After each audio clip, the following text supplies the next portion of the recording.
ஆண்டவராக இயேசு கிறிஸ்துவின் நாமத்தில் என் அன்பின் வாழ்த்துக்கள்.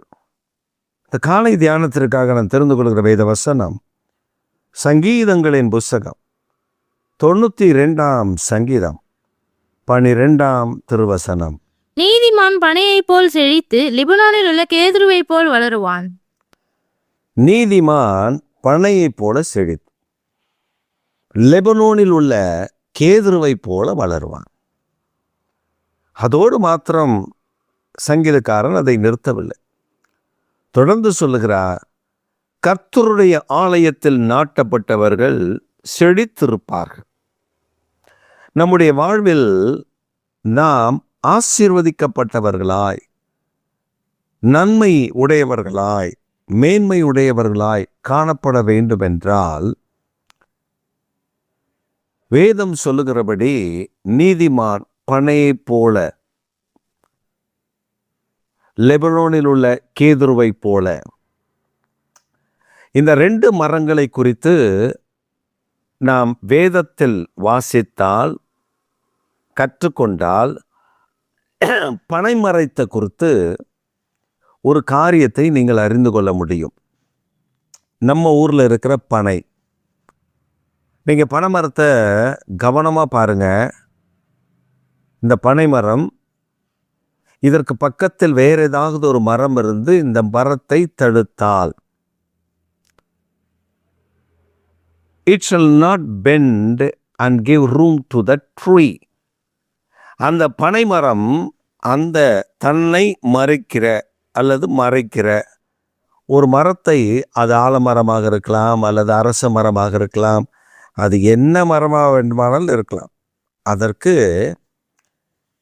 தென்னை மரத்தை போல வளைந்து போகாது. பனைமரம் எப்படின்னா, அந்த மரத்தை கிழித்து கொண்டு, அதாவது அந்த மரத்தின் ஊடாக இது கிழித்து கொண்டு மேலே வரும். அந்த மரத்தை விட்டு விலகாது, இதோடைய ஸ்ட்ரைட்னஸ் மாறாது. இது நேராக நின்று அப்படி நேராக மேலே எழும்பும்.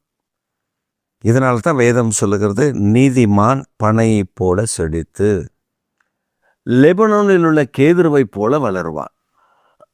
இந்த லெபனோனில் உள்ள கேதுரு மிக பிரசித்தி பெற்றது. இந்த லெபனோனில் உள்ள கேதுருவை பார்த்தீர்கள் என்றால், நீங்கள் கேதுரு மரத்தை பார்க்க வேண்டும் என்றால், இந்த கேதுரு மரத்தை குறித்து உங்களுக்கு ஒரு அபிப்பிராயம் வேண்டும். அது என்ன அபிப்பிராயம் அப்படின்னா, கேதுரு மரம் எந்த குடும்பத்தை சார்ந்தது? இப்போ பனைமரம் பாம் அப்படின்னு சொல்லுகிற அந்த ஃபேமிலியை சார்ந்தது பனைமரம். பாம்பில் நிறைய பாம் இருக்குது, பாம் ஆயில் ட்ரீ இருக்குது, தென்னை மரம் இருக்குது. அந்த இதில் பனை போல என்று சொல்லும் பொழுது பனை மரத்தை தெளிவாக சொல்லப்பட்டிருக்கிறது. அதுதான் அந்த straightness. It shall not bend for anything. அது வேறு எதுக்கும் அது வளைந்து கொடுக்காது. அப்படின்னா நம்ம நீதிமான் அப்படின்னு சொல்லுகிற நாம, தேவனுடைய சமூகத்தில் தேவனுக்காக நிலைநிற்கிற நாம, பாவத்திற்கு நம்மை வளைந்து கொடுக்காதபடி தேவனுடைய பரிசுத்தத்தில் நிற்கிறவர்களாய் இருப்போம் என்பதைத்தான் இந்த வேதம் நமக்கு கற்றுக் கொடுக்கிறது. It teaches. அப்போ இந்த வேத வசனத்தின்படி இந்த கேதுரு அப்படின்னு சொல்லுகிறது, அதோடைய ஃபேமிலி என்ன அப்படின்னு பார்த்தீங்கன்னா, அது சவுக்கை என்று சொல்லுகிற ஒரு குடும்பத்தை சார்ந்தது. நீங்கள் பாருங்கள், சவுக்கு மரம், அதில் 2 வெரைட்டி இருக்குது. நாட்டு சவுக்கு இருக்குது, அதுக்கப்புறம் இப்போ ஹைப்ரிட் வந்துருச்சு. இந்த 2 சவுக்கையும் நீங்கள் பார்த்தீங்கன்னா வளைஞ்சிருக்காது, நேராக தான் இருக்கும், ஸ்ட்ரெயிட்டாக இருக்கும். அது வளையாதபடி ஸ்ட்ரெயிட்டாக வருவதற்கு சில நேரங்களில் குறுக்கில் கம்பு கட்டிருப்பாங்க. ஆனால் அது அந்த காலத்துலலாம் அப்படி கிடையாது. ஆனால் இப்போ பார்த்திங்கன்னா ஸ்ட்ரெயிட்டாக தான் இருக்கும், நல்லா வளர்ந்துருக்கும். கேதுரு மரமும் சவுக்க மரத்தை போடுறது தான். என்ன பாஸ்டர் புதுசாக இருக்கு? கேதுரு மரம்னா என்ன தெரியுமா? இந்த கிறிஸ்மஸ் ட்ரீன்னு ஒன்று சொல்கிறோமே, இந்த கிறிஸ்மஸ் ட்ரீன்னு சொல்கிறோம்ல, அதுதான் கேதுரு. இந்த கிறிஸ்மஸ் ட்ரீன்னு சொல்லி இன்றைக்கு நம்ம கொண்டாடுகிறோமே அந்த மரம் தான் கேதுரு மரம். இந்த கிறிஸ்மஸ் ட்ரீயை நீங்கள் பார்த்தீங்கன்னா அந்த ட்ரீ பெண்டே இருக்காது, வளைவே இருக்காது. அது வெரி ஸ்ட்ரைட், ஒரு ஒரு ஒரு ஸ்ட்ரைட்னஸ் அதில் இருக்கும். அது பெரிதாக இருக்கும். நீங்கள் அதை பார்க்கணும், அந்த ட்ரீயை நீங்கள் பார்க்கணும். அது எவ்வளவு உயரம் இருந்தாலும் அது வளையாது. அதில் எண்ணெய் பசை இருக்கிறது. அதில் நிறைய நன்மைகள் இருக்குது. நம்ம எடுத்தோன்னா அதுக்கு தனியாக ஒரு அக்ரிகல்ச்சர் பாடத்தையும் நம்ம எடுக்க வேண்டியது இருக்கும். அதில் அவ்வளோ நன்மைகள் இருக்குது கேதுருவில். இந்த கேதுரு மரத்தை பார்க்க நீங்கள் விரும்பினால், இந்த கேதுரு மரம் ஊட்டி பார்க்கில் இருக்குது, கொடைக்கானல் பார்க்கில் இருக்குது, பெங்களூரு அங்கே இருக்கக்கூடிய பார்க்கில் அது இருக்குது. நீங்கள் பார்க்கலாம். பெரிய பெரிய மரங்களை, வானலாவிய மரங்களை, நீங்கள் கேதுரு மரங்களை பார்க்கலாம். அதுதான் கேதுரு. அப்போ நம்முடைய வாழ்வில் ஆண்டவர் சொல்கிறார், கேதுருவை போல வளருவான். வளருவான்னா உயரத்தில், அதாவது குட்டையான மரத்தை ஆண்டவர் கம்பேர் பண்ணவே இல்லை. புளியா மரத்தை போல், மாமரத்தை போல், இதை போல், அதை போல் ஆண்டவர் கம்பேர் பண்ணலை. கம்பேர் பண்ணுற மரம் என்னன்னு பார்த்தீங்கன்னா கேதுரு. அது வளர்ந்ததென்றால் அவ்வளோ உயரமாய், நல்ல தட்டிவனாய், உயரமாய் இருக்கும். அந்த மரத்தை தாங்கக்கூடிய பலன் இருக்கும். என்ன புயல் அடிக்கட்டும், என்ன இது காற்றடிக்கட்டும், நிற்கும். அது அப்படியே நேராக, அது அந்த ஸ்ட்ரைட்னஸ் மாறாமல் நிற்கும். நான் நிறைய இடத்துல பார்த்துருக்கேன். அப்போ நீங்கள் அதை கவனித்து பார்க்க விரும்பினால் அதில் பல காரியங்களை பார்க்க முடியும். அதில் இந்த ஸ்ட்ரைட்னஸை பார்க்கலாம், கூடவே அதனுடைய வளர்ச்சி அபரிமிதமாக இருக்கும். ஏன் ஆண்டவர் பனையை சொன்னார்? தடைகளை நீக்கி வளர்வது, பாவத்தை மேற்கொண்டு வளர்வது. நீதிமானுடைய வேலை தானே, பாவத்தில் போய் விழுந்து கிடக்கிறதில்ல, பாவத்தை மேற்கொண்டு வளர்வது. இன்னொன்று கேதுருவை போல வளர்வது, உயர எழும்புவது. ஆனால் அடுத்த வசனம் சொல்லுது, 13ஆம் வசனம், கர்த்தருடைய ஆலயத்தில் நாட்டப்பட்டவர்கள் செழிப்பாயிருப்பார்கள். அப்போ எங்கே இருக்கணுமா? நம்ம வாழ்க்கை தேவனோடு நெருங்கின வாழ்க்கை, கர்த்தருடைய ஆலயத்தில் நாட்டப்பட்டவர்களாக இருக்கணுமா? நமக்கு கிடைக்கக்கூடிய ஆகாரங்கள், நமக்கு கிடைக்கக்கூடிய நன்மைகள், ஆவிக்குரிய வளர்ச்சிகள் எல்லாம் தேவனுடைய சமூகத்திலிருந்து வர வேண்டும். இது எங்கே தான் கிடைக்கும்? ஒரு மனிதன் என்கிட்ட சொல்லும்போது இப்படி சொன்னார், பாஸ்டர், நான் சபைக்கே போகிறதில்ல பார்த்துக்கோங்க. ஆவியான்கிட்ட உட்காந்து பேசுவேன், இயேசுக்கிட்ட உட்காந்து பேசுவேன், அவர்கிட்ட பேசுவேன், இவர்கிட்ட பேசுவேன். நான் சர்ச்சுக்கெலாம் போக மாட்டேன். அப்படியே நான் எங்கேயா சர்ச்சுக்கு போனேன்னா அந்த பாஸ்டரை இறக்கி விட்டு நான் தான் பிரசங்கம் பண்ணுவேன் அப்படின்னு அவர் ரொம்ப ஜம்பமாக சொன்னார். ஆனால் வேதம் என்ன சொல்லுகிறது? சிலர் சபை கூடுதலை விட்டு விடுகிறது போல நீங்களும் விட்டு விடாதிருங்கள். ஏன்னா சபைக்குள்ளே தான் வளர்ச்சி, சபைக்குள்ளே தான் துதித்தல், சபைக்குள்ளே தான் ஆராதனை, சபைக்குள்ளே தான் கர்த்தருடைய வார்த்தை பிரசங்கிக்கப்படும். பிரசங்கிக்கிற மனிதன் யார் என்று அல்ல, நீங்கள் கர்த்தரிடத்தில் என்னோடு கூட பேசும் என்று சொன்னால் கர்த்தர் உங்களோடு பேசுவார், இடைபடுவார். அப்போ நம்ம ஆலயத்துக்குள்ளே போய் கர்த்தருடைய முகத்தை தேட வேண்டிய இடம் ஆலயம். அங்கே இருந்தால் தான் செழிப்பு, இல்லைன்னா செழிப்பு கிடையாது, தரித்திரம். பாஸ்டர், நான் அநேகருக்கு ஆசீர்வாதமாக வச்சுருக்காரு. என்ன ஆசீர்வாதம்? ஒரு மண்ணாங்கட்டி ஆசீர்வாதமும் கிடையாது. ஏன் சொல்கிறேன் தெரியுமா?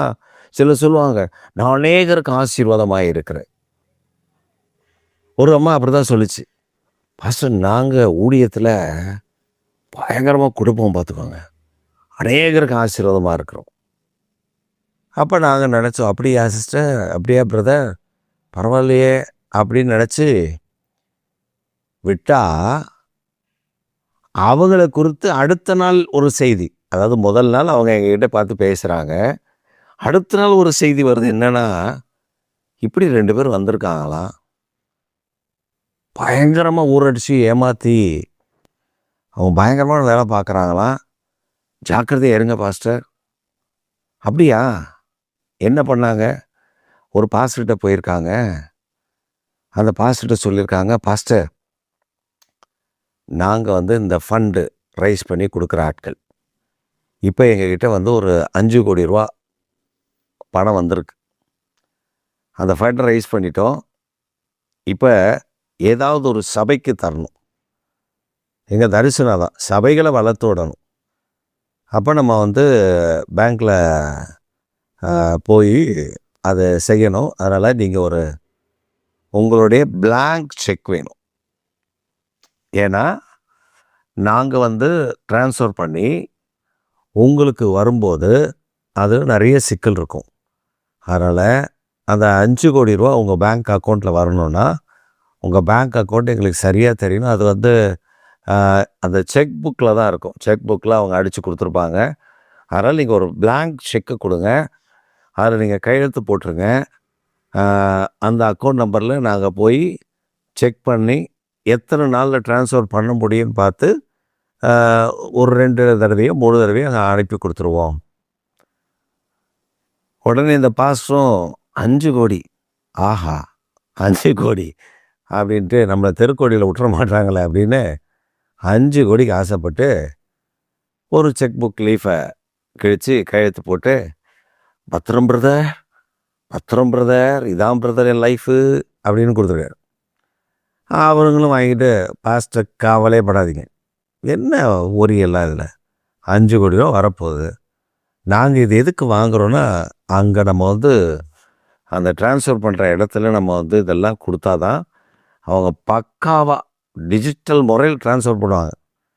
இவரும் சந்தோஷமாக அனுப்பிட்டார். அவங்க நேராக போனாங்க. அவருடைய பேங்க்கு எந்த பேங்க்குன்னு பார்த்தாங்க. அந்த பேங்க்கில் இந்த அக்கௌண்ட் நம்பரை சொன்னாங்க. சொன்ன உடனே அந்த அந்த மனுஷன் அந்த அக்கௌண்ட் வச்சு அந்த பேங்க்கில் வேலை செய்கிறவர், இது பாஸ்டருடைய அக்கௌண்ட் ஆச்சே அப்படின்னா, ஆமாம் சார், ஒரு ஃபண்டு ட்ரான்ஸ்ஃபரிங் இருக்குது, அதுக்காக தான். நீங்கள் வேணால் பாஸ்டர்கிட்ட கேளுங்க, அவர் தான் செக்கு கொடுத்துருக்காரு, நீங்கள் வேணால் பாஸ்டர்கிட்ட கேளுங்க, அந்த அமௌண்ட் எவ்வளோ இருக்குதுன்னு பார்த்து அதுக்கப்புறம் தான் நம்ம அந்த ட்ரான்ஸ்ஃபர் பண்ண முடியும். அவரும் ஓப்பனாக சொல்லிட்டார், இத்தனை லட்சம் இருக்குமா, இத்தனை லட்சத்தி சில்லற இருக்குது அப்படின்னு இவங்க எழுதி அவர் தான் கையெழுத்து போட்டிருக்காரு. இவங்களுக்கு என்ன வலிக்குதா? இவங்க பின்னாடியெல்லாம் கையெழுத்து போட்டு தான் வாங்கியிருக்காங்க. இவங்க உடனே அதை கொடுத்த உடனே அந்த அமௌண்ட்டை கொடுத்துட்டாங்க. கொடுத்து அந்த அக்கௌண்ட்டை காலி பண்ணியாச்சு. காலி பண்ணிவிட்டு இவங்க என்ன சொல்லியிருக்காங்கன்னா, பாஸ்டர் நாங்கள் செக்கு வாங்கினது அக்கௌண்ட்டை காலி பண்ணி அது வந்ததுக்கப்புறம் இதெல்லாம் திரும்ப அதில் வந்துடும், நீங்கள் கவலைப்படாதீங்க அப்படின்னு தான் சொல்லி தான் வந்திருக்காங்க. அப்போ அவருக்கு தெரியாது, இதுங்க அக்கௌண்ட்டை காலி பண்ணுறது நம்மளே காலி பண்ணிட்டு போகவும் தெரியாது. காலி பண்ணிட்டு இவங்க எஸ்கேப். ஊழியத்துக்கு செய்கிறேன் அப்படின்னு சொல்லி இப்படி ஊர் ஊராக போய் ஏகப்பட்ட லட்சங்கள் ஆடிச்சிருச்சுங்க. அப்போ என்ன, இதுலேருந்து ஒரே ஒரு காரியத்தை நம்ம புரிஞ்சு கொள்ளலாம். இவங்க சபைக்கு ஆசீர்வாதம் கிடையாது, இவங்க சபைக்கு சாபம். ஆனால் சபைக்கு ஆசீர்வாதம் யார் தெரியுமா? ஏழையாக இருப்பான், சபையை விட்டு விலக மாட்டான், நல்லா ஜெபிப்பாங்க, ஆண்டவர் கொடுக்க சொன்னால் கொடுப்பாங்க, கர்த்தர் பேசுகிறார்னு சொல்லுவாங்க. அதுதான் செழிப்பை அவர்களுக்கு தரும். இந்த காலை வேளையில் நீங்கள் மற்றவர்களை பார்த்து குறை கண்டுபிடிச்சி இவர் சரியில்லை, அவர் சரியில்லை, அவர் சரியில்லை, இவர் சரியில்லை, இவர் சரியில்லை சொல்லிகிட்டே இருக்கலாம். காய்கறி வாங்க போனீங்கன்னா வெண்டைக்காய் சரியில்லை, கத்திரிக்காய் சரியில்லை, முருங்கைக்காய் சரியில்லை, அது சரியில்லை, இது சரியில்லை, நீங்கள் இப்படி சொல்லிகிட்டே இருக்கலாம். எல்லாமே சரியில்லாமல் தான் இருக்கும். பஸ்ஸில் போனால் டிரைவர் சரியில்லை, கண்டக்டர் சரியில்லை, சீட்டு சரியில்லை, எல்லாம் சொல்லலாம். ஆனால் நம்ம சரி பண்ணுகிற ஆவியானவர் சபைக்குள்ளே இருக்கிறார். அவரை மட்டும் பார்த்தோன்னா நம்ம செழிப்பாக இருப்போம். எப்படி இருப்போம்னா, பழைய போல் செழிப்போம், கேதுரை போல் வளருவோம், ஆலயத்தில் நாட்டப்பட்டவர்கள் செழித்திருப்பார்கள். இந்த காலையில் நீங்கள் செழித்திருக்கப்படத்தான் கர்த்தர் விரும்புகிறார். உங்களை செழிப்பாய் மாற்ற விரும்புகிறார். நீங்கள் மற்றவங்கள பார்த்து குறைய கண்டுபிடிச்சிட்டு இருக்காதீங்க. உங்களுக்குள்ள கர்த்தர் செய்த நன்மைகளை, கர்த்தர் செய்த பெரிய பெரிய காரியங்களை நினைத்து பார்த்த ஆண்டவருக்கு நன்றி சொல்லுங்க. நீங்கள் அவருக்குள்ள வளருங்க. நீங்கள் தான் செழித்திருப்பீர்கள். ஆமென். ஆமென்.